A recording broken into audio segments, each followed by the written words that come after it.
Selamat siang Bapak dan teman-teman. Saya akan menyampaikan perencanaan proposal psikologi Islam yang berjudul Hubungan Antara Religiositas dengan Kepercayaan Diri Remaja SMP 35 di Pekanbaru.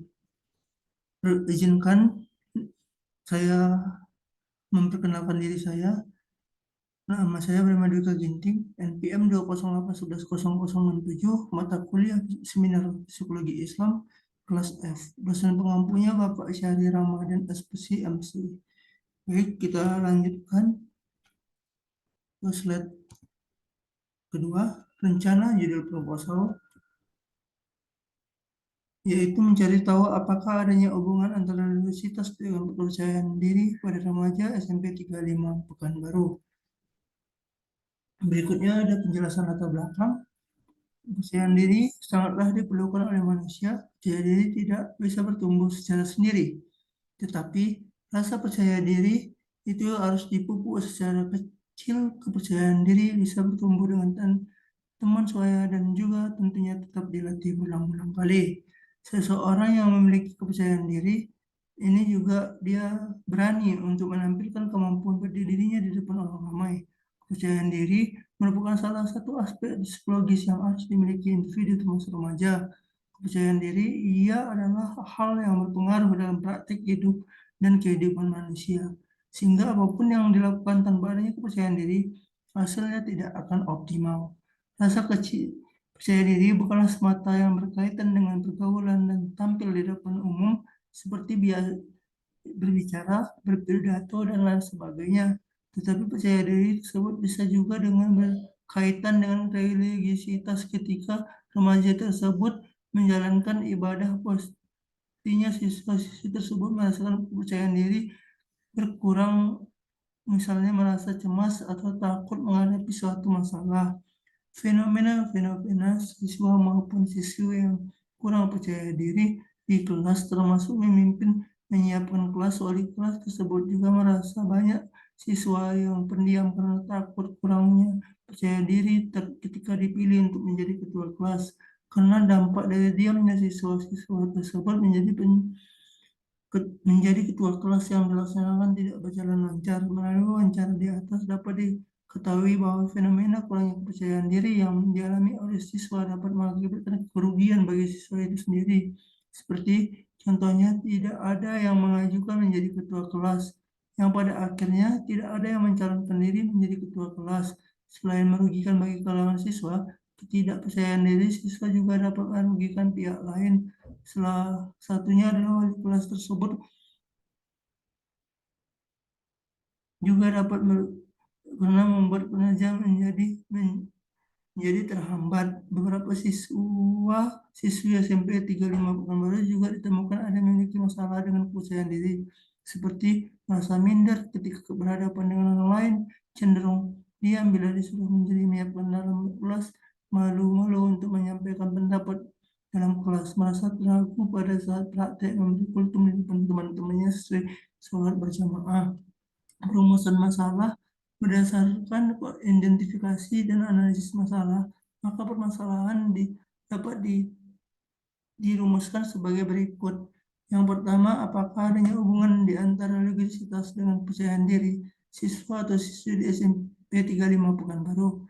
Yang kedua, bagaimana cara siswa-siswi remaja di SMP 35 Pekanbaru meningkatkan kepercayaan diri untuk menyiapkan kelas sebelum belajar dan berbicara di depan kelas? Berdasarkan orientasi tinjauan pustaka dan kerangka berpikir di atas, maka hipotesis dari penelitian ini adalah hubungan antara religiositas dengan kepercayaan diri pada remaja SMP 35 di Pekanbaru. Baik, masuk ke manfaat penelitiannya. Manfaat penelitiannya yaitu agar meningkatkan religiositas dengan kepercayaan diri siswa SMP 35 Pekanbaru. Tujuannya untuk mengetahui hubungan religiositas dengan kepercayaan diri pada remaja SMP 35 di Pekanbaru. Teori yang digunakan yaitu religiositas dan kepercayaan diri. Santro 2007 mengatakan bahwa rasa percaya diri merupakan dimensi efektif menyeluruhkan diri. Goldman 2003 berpendapat bahwa kepercayaan diri adalah kesadaran yang kuat tentang harga dan kemampuan diri sendiri. Menurut Hal Uxori 2005, kepercayaan diri adalah salah satu kunci kesuksesan hidup individu. Karena tanpa rasa percaya diri, individu tidak akan sukses melakukan aktivitas dan mencapai keberhasilan. Kepercayaan diri juga membuat seseorang efektif bekerja, berani membuat keputusan secara lahir batin maupun mengontrol diri dan berani mencoba sesuatu yang baru. Kepercayaan diri mempunyai beberapa indikator positif maupun negatif. Menurut Santrok 2007, indikator perilaku yang menggambarkan kepercayaan diri positif yaitu mengarahkan orang lain, kedua menggunakan suara yang sesuai dengan situasi, tiga mampu menyampaikan pendapat, empat memiliki aktivitas sosial bersama orang lain, lima mampu bekerja secara kooperatif, enam menjaga kontak mata selama pembicaraan berlangsung, tujuh ramah, 8 menjaga jarak yang tepat dengan orang lain, 9 berbicara dengan lancar. Kepercayaan diri terbagi menjadi 6 aspek, yaitu yang pertama kemampuan akan dirinya, yang kedua optimis, yang ketiga objektif, yang keempat sesuatu yang sesuai dengan kebenaran, 5 bertanggung jawab, dan 6 rasional. Dimensi kepercayaan diri yaitu pertama bisa menerima diri, dua berani mengambil risiko, tiga merasa memiliki kompetensi. Teori religiositas Gajalba. Religiositas mengandung arti agama memiliki aturan-aturan dan kewajiban-kewajiban yang harus dipatuhi dan dilaksanakan oleh pemeluknya. Ancok dan Soroso 2011 mengartikan religiositas sebagai keberagamaan yang meliputi berbagai dimensi seseorang melakukan perilaku ritual atau ibadah dan aktivitas lain yang didorong oleh kekuatan natural. Sumber jiwa keagamaan adalah rasa ketergantungan yang mutlak, sense of dependence, dan keyakinan atas keterbatasan dan kelemahan. Rasa ketergantungan membuat manusia mencari kekuatan yang dapat dijadikan pelindung dalam kehidupan dengan kekuasaan yang berada di luar dirinya, yaitu Tuhan. Religiositas menurut Gibson merupakan sebagai perbedaan individual dalam keterkaitan atau keterlibatan seseorang dalam agama tertentu. Perbedaan individu meliputi perbedaan sikap, kognisi, emosi, dan tingkah laku dalam beragama.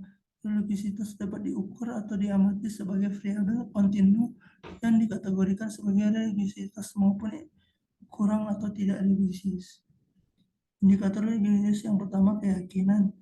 Keyakinan merupakan tingkah laku mampu seseorang untuk memperoleh hal-hal yang normatif pada agamanya, seperti kepercayaan akan Tuhan, malaikat, adanya surga dan neraka.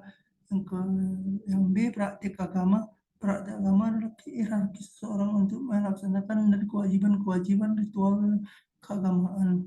Unsur yang tergantung dalam praktik agama antara lain seperti pemujaan, ketaatan, dan hal-hal yang lebih menampakkan keseriusan individu pada agamanya yang dipercayainya. Yang C, pengalaman yaitu perasaan-perasaan yang sudah dialami dan dipelajari. Misalnya takut jika terbuat dosa, merasa dosanya dijabah, merasa dekat dengan Tuhan, mendapatkan pertolongan dari Tuhan, dan lain-lain. Yang D, pengetahuan agama. Pengetahuan agama merupakan aspek yang menjelaskan sampai sejauh mana seseorang dapat mengetahui tentang aliran-aliran agamanya, terutama tergantung dalam kitab suci yang dianut oleh individu tersebut, dan diharuskan setiap individu yang memiliki keyakinan itu memahami dasar-dasar pada kitab suci, keyakinan, serta tradisi. Yang E, konsekuensi. Konsekuensi adalah tolak ukur sampai mana perilaku individu termotivasi oleh ajaran-ajaran agama yang telah diyakini dalam kehidupan sosial. Sebagai contoh, apakah individu tersebut adalah mengunjungi tetangganya sakit, ringan, tangan dalam menolong yang kesusahan, mendonasikan hartanya, dan lain sebagainya. Aspek religiositas yaitu integrasi dari pengetahuan, dua perasaan, dan tiga perilaku keagamaan dalam diri manusia. Menurut Elstock dan C. Glock Dalman, Ancok 1996, religiositas mempunyai 5 dimensi yang terdiri dari A. Dimensi ritual, B. Dimensi ideologis, C. Dimensi intelektual, D. Dimensi pengalaman atau penghayatan, D. Dimensi konsekuensi. Jenis penelitian yang digunakan dalam penelitian hubungan antara religiositas dengan kepercayaan diri pada remaja SMP 10 Pekanbaru, yaitu penelitian kuantitatif. Subjek penelitian siswa di SMP 35 di Pekanbaru dengan melalui cara mengatasi wawancara dan observasi. Lokasinya penelitian dilaksanakan di SMP Pekanbaru. Pengumpulan datanya yang pertama teknik pengumpulan data dan pengumpulan data yang menggunakan teknik wawancara, teknik observasi, dan teknik dokumentasi. Teknik analisa data, teknik hasil penelitian tersebut yaitu analisa, deskripsi adalah statistik yang digunakan untuk menganalisis data hubungan antara legitimitas dan kepercayaan diri pada remaja SMP 10 SMP 35 Pekanbaru dengan cara mendeskripsikan atau menggambarkan data yang telah terkumpul sebagaimana adanya tanpa bermaksud membuat kesimpulan yang berlaku untuk umum dan generalisasi. Terakhir, pola penelitian psikologi Islam yang digunakan dalam penelitian tersebut adalah pola cara ketiga penelitian Islam terhadap psikologi.